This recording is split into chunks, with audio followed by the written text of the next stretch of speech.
वाले बड़ा ऊंचा हो गया महाकारुणिक महात्मा ऐसे आ जाइए तथागत गौतम बुद्ध के चरणों में ऐसे आ जाइए बार नमन करता हुआ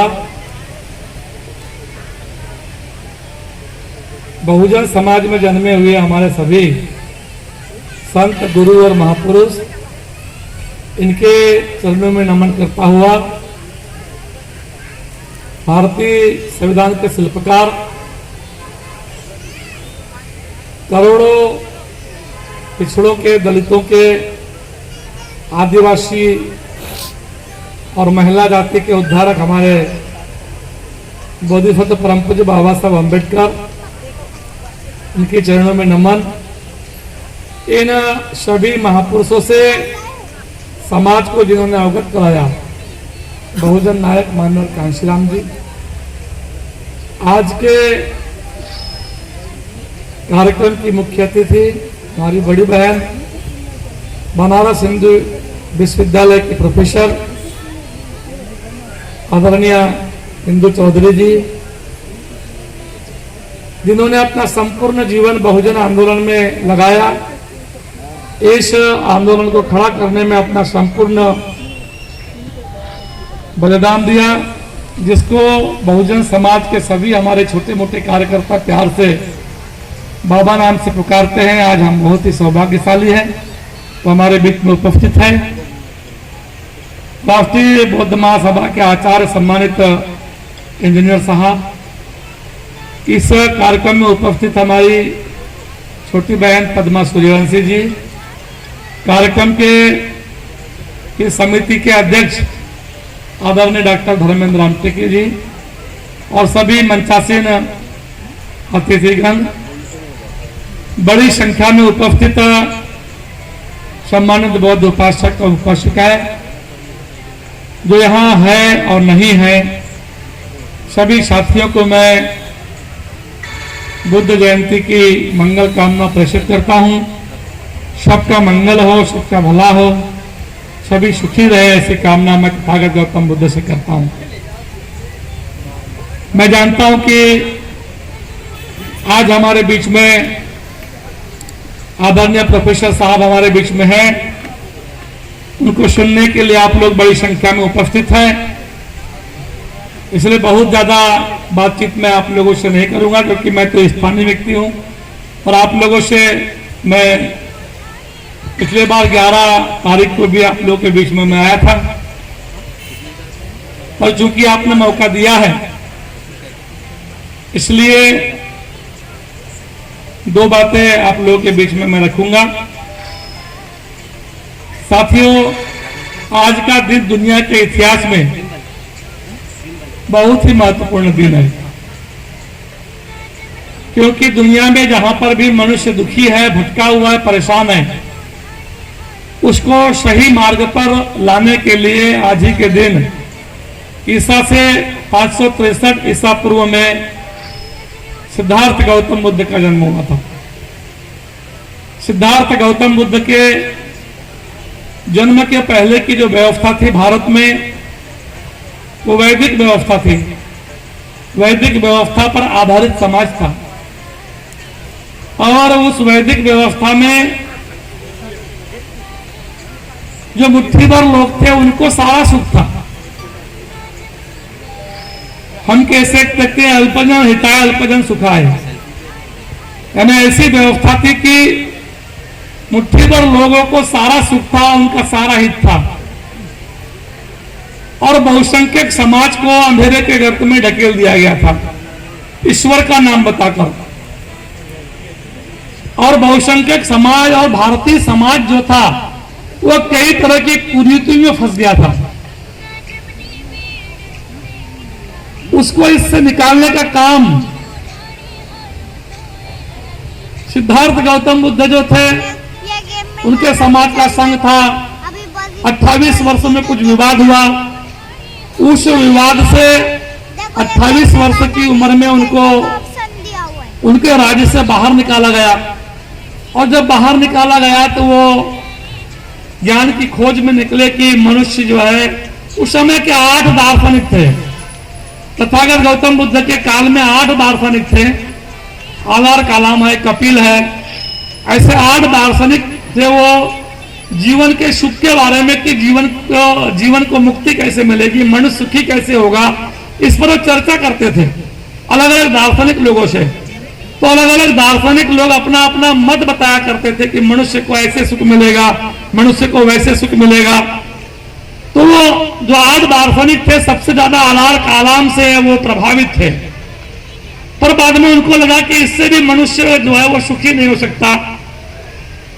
तो बाद में उन्होंने उपवास का मार्ग चुना, एक लंबा उपवास किया, और लंबे उपवास के बाद जो है उनको लगा कि नहीं, ये भी मार्ग मनुष्य के मुक्ति का मार्ग नहीं है, मनुष्य सुखी नहीं हो सकता है। मैं कहता हूं कि मनुष्य जब से धरती पर पैदा हुआ है तब से तथागत बुद्ध ने ही उसके दुखी होने का कारण खोजा। मनुष्य दुखी क्यों है? तो तथागत गौतम बुद्ध ने एक भाषा में कहा कि अज्ञानता ही दुख का कारण है। मनुष्य की दुख का कारण अज्ञानता है, इसको ज्ञानी बनाया जाए। और ये तरह तरह के इसमें जो फंसाया गया है इसको वैदिक व्यवस्था के लोगों ने, इसको वहां से निकाला जाए। और वहां से निकालने के लिए जो उन्होंने आंदोलन चलाया, बहुजन हिताय बहुजन सुखाय, जो बहुत सारे लोग दुखी थे, बहुत सारे लोग परेशान थे, तो उन्होंने दुख का कारण बताया कि मनुष्य दुखी क्यों है, ये सुखी कैसा हो सकता है। तो उन्होंने 80 साल तक प्रवचन दिया समाज में, जीवन के 80 वर्षों तक समाज को समझाया कि मनुष्य सुखी कैसे हो सकता है। और उनके जो सूत्र है वो सब किताबों में लिखे गए, त्रिपिटक है, विनय पिटक है, ये बौद्ध धर्म के धर्म ग्रंथ है। इन धर्म ग्रंथों में उनकी वाणियों को संचित किया गया उनके भिक्षुओं के द्वारा कि मनुष्य के भीतर जो है शरीर के साथ मन है, मन पर सबसे पहले काम किसी व्यक्ति ने किया। तो मनुष्य का मन है, उस पर सबसे पहले किसी व्यक्ति ने काम किया, उसका नाम तथागत गौतम बुद्ध है। हमारे कबीर साहब ने भी कहा कि मन के हारे हार है, मन के जीते जीत। जो मनुष्य मन को वश में कर लेता है वो अपनी तमाम इच्छाओं से परे हो जाता है, ऐसा ही व्यक्ति बुद्धत्व को प्राप्त होता है।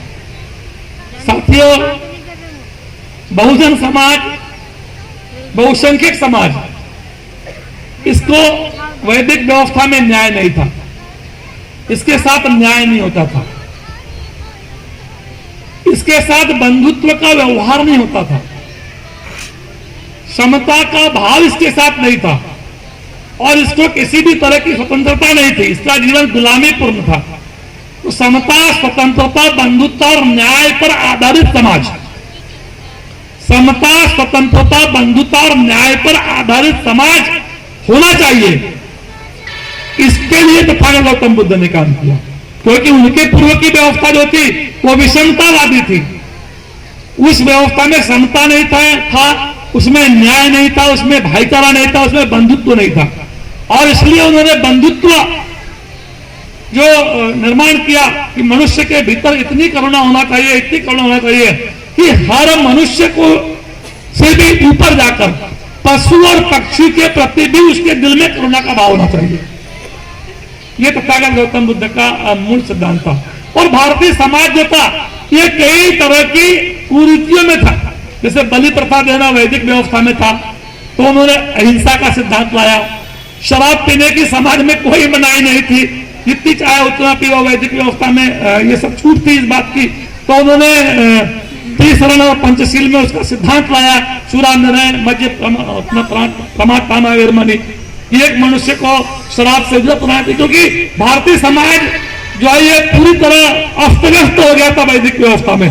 तो वहां से निकाल के तथागत गौतम बुद्ध ने लाया, और उनके इस मत से, तथागत गौतम बुद्ध के सिद्धांत से, मत से जो भारत के लोग प्रभावित हुए, तो बड़े बड़े राजा और महाराजा प्रभावित हुए। और उन राजा महाराजाओं ने तथागत गौतम बुद्ध की शरण ली। उसमें सम्राट अशोक जैसा क्रूर राजा था जिसने अपनी सीमाओं को बढ़ाने के लिए जो रात दिन युद्ध किया करते थे, लेकिन सम्राट अशोक का संदेश, तथागत गौतम बुद्ध का संदेश सुन के वो बुद्धिस्ट हुए, और उन्होंने तथागत गौतम बुद्ध के धम्म को पूरी देश दुनिया में फैलाया। साथ ही उस समय भारत भी बुद्धिस्ट देश था, भारत भी बुद्धिस्ट राष्ट्र था, और भारत भी बुद्धिस्ट राष्ट्र था और उसी के साथ दुनिया में बहुत से बुद्धिस्ट राष्ट्र हुए। तो उस समय जो बुद्धिस्ट राष्ट्र हुए वो आज भी बुद्धिस्ट राष्ट्र है। भारत के आजू बाजू जो बुद्धिस्ट राष्ट्र है वो आज भी बुद्धिस्ट राष्ट्र है, लेकिन भारत बुद्धिस्ट राष्ट्र नहीं है। मुश्किल से 0% 1 पॉइंट बुद्धिस्ट भारत में है, मुश्किल से। तो इसका कारण यह है कि जिस धर्म को राजश्रय होता है, जिस धर्म को राजनीति का आश्रय रहता है, सहारा रहता है, उनका धर्म फलता फूलता है, उनका धर्म सुरक्षित रहता है। और जिनको राजश्रय नहीं होता है उनका धर्म दुनिया में कहीं भी फला फूला नहीं। तो बुद्ध धर्म जब शुरू हुआ तो उसको राजश्रय मिला, बड़े बड़े राजाओं ने राजश्रय दिया और राजश्रय देने की वजह से वो बुद्ध का धर्म पूरे देश में, वो बुद्ध की संस्कृति पूरे बहुजन समाज में थी। आज बहुजन समाज, हम ऐसा कहते जरूर है, और बहुजन समाज में जितनी जातियां है उसमें 1-2 जाति ही बुद्ध धर्म को स्वीकार करती है, बाकी की जातियां ये बुद्ध धर्म को आज भी स्वीकार नहीं करती। उसका कारण क्या है?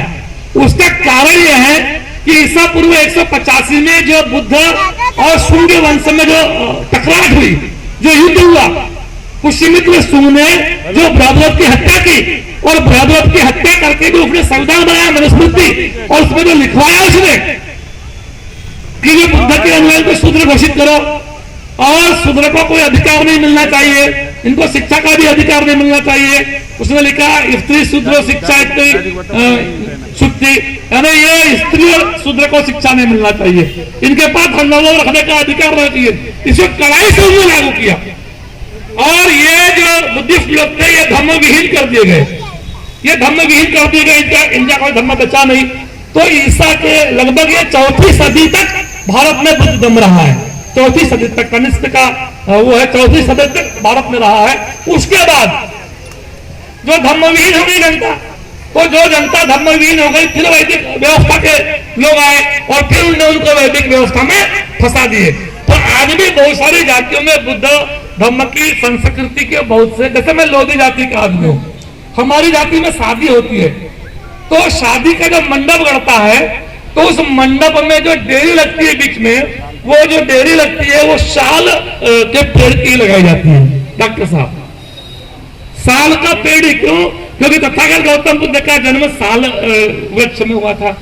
तो समाज के लोग सालई का पेड़ आज भी लगाते हैं, आज भी सालई का पेड़ लगाते हैं, पर उनको अब मालूम नहीं कि सालई का पेड़ क्यों लगाया जाता है। वहां पर 8 कुंडियां रखी जाती है। हमारी जाति में जो अभी भी शादी होती है उसमें उस मंडे में 8 कुंडियां अभी भी लगाई जाती है। क्यों लगाई जाती है? अष्टगाथा। 3 उसमें अलग रखी जाती है, त्रिशरण, और 5 अलग रखी जाती है, पंचशील।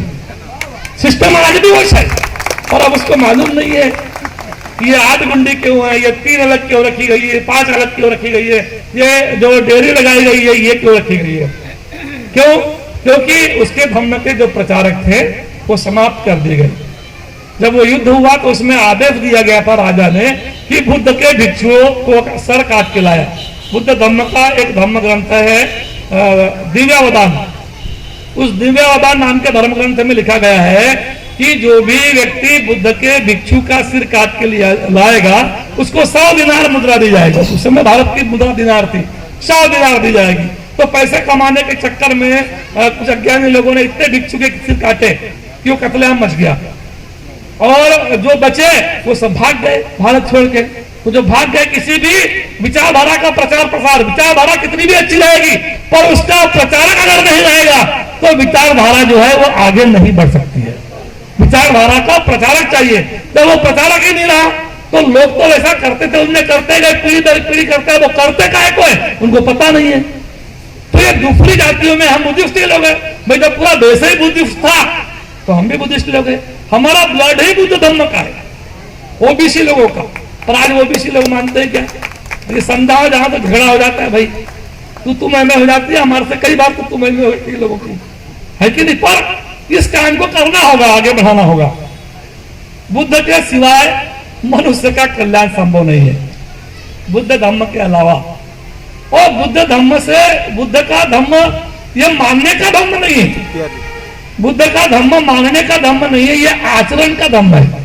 मैं ऐसा महसूस करता हूं कि बुद्ध का धम्म जो है ये आचरण का धम्म है। त्रिसरण और पंचशील, पंचशील में 5 बातें जो है ये आचरण में लाने वाली बात है। पर मेरे को लगता है कि आचरण में बहुत कम लोग लाते हैं, बहुत कम लोग त्रिसरण और पंचशील को बहुत कम लोग आचरण में लाते हैं। गाते सब लोग हैं, पंचशील ग्रहण सब लोग करते हैं, पर पंचशील का आचरण जो है वो बहुत कम लोग करते हैं। और जब पंचशील का आचरण कम लोग करते हैं तो बाजू वाला जो परेशान है, बाजू वाला परेशान, जैसे एक जूमदेव नाम का पंथ हमारे एरिया में आया है, इधर बहुत कम है पर हमारे एरिया में बहुत ज्यादा है जूमदेव का पंथ। उस जूमदेव पंथ में टोटल जो लोग हैं 90% वो शराबी लोग हैं। यानी वो शराब पी के इतने परेशान हो गए थे, इतने परेशान हो गए थे कि वो घर दार उनका सब बर्बाद हो गया, बीवी बच्चे परेशान हो गए। तो जूमदेव बाबा ने कहा कि मेरे धम्म में आने वाले व्यक्ति को ये स्वीकार करना पड़ता है कि उसको शराब नहीं पीना है। उसके गेट के सामने ऐसी बोर्ड लगा हुआ था, वो लिखा रहता है दारू पीऊ नहीं, शराब पी के अंदर मत आओ। उसका रिश्तेदार भी होगा तो वो घर में उसको आने देता नहीं है, वो कहता है भाई शराब पिया है, रिश्तेदार आने के बाहर हो जा। तो कड़ाई से आचरण कर रहा है। तो जितने परेशान लोग थे उस बात से वो सब कहां चले गए, वो सब जूमदेव में चले गए। मेरे को एक बार जूमदेव वाले ने बुलाया भाषण देने, मैंने कहा भैया बाबा जूमदेव ने तो आज बोला शराब मत पियो। मैं तथागत गौतम बुद्ध ने आज से 2500 साल पहले बोला सुना मेरे मध्य प्रमाद थाना वीर मन, और उसको बताया किसी ने नहीं भाई, उसको किसी ने बताया नहीं। और जो बुद्धिस्ट आदमी था वो भी उसको लोटे ही दिखा, वो भी उसको लोटे ही दिखा। तो उसने कहा मैं तो बड़ा परेशान हूं, अगर मैं इसके साथ चल जाता हूं तो इसके आचरण में तो ऐसा कुछ दिखता नहीं है, अगर इसके आचरण में ऐसा आ जाता तो मैं कहता हूं जूमदेव नहीं बढ़ता, बुद्ध धम्म बढ़ता, मेरा ऐसा मानना है कि नहीं। तो ये आचरण का धम्म है, मनुष्य ने बुद्ध धम्म का आचरण करना चाहिए। आज बुद्ध की जयंती है, कहने को बहुत सारी बातें, हमारी बड़ी बहन आई, हम तो आपसे बातचीत करते रहते हैं। आपने मेरे को मौका दिया, आयोजक समिति ने, आपने मेरे को सुना, मैं सबको मंगल कामना प्रेषित करता हूं और तथागत गौतम बुद्ध के चरणों में नमन करता हूं। धन्यवाद। नमो बुद्धाय। जय हिंद।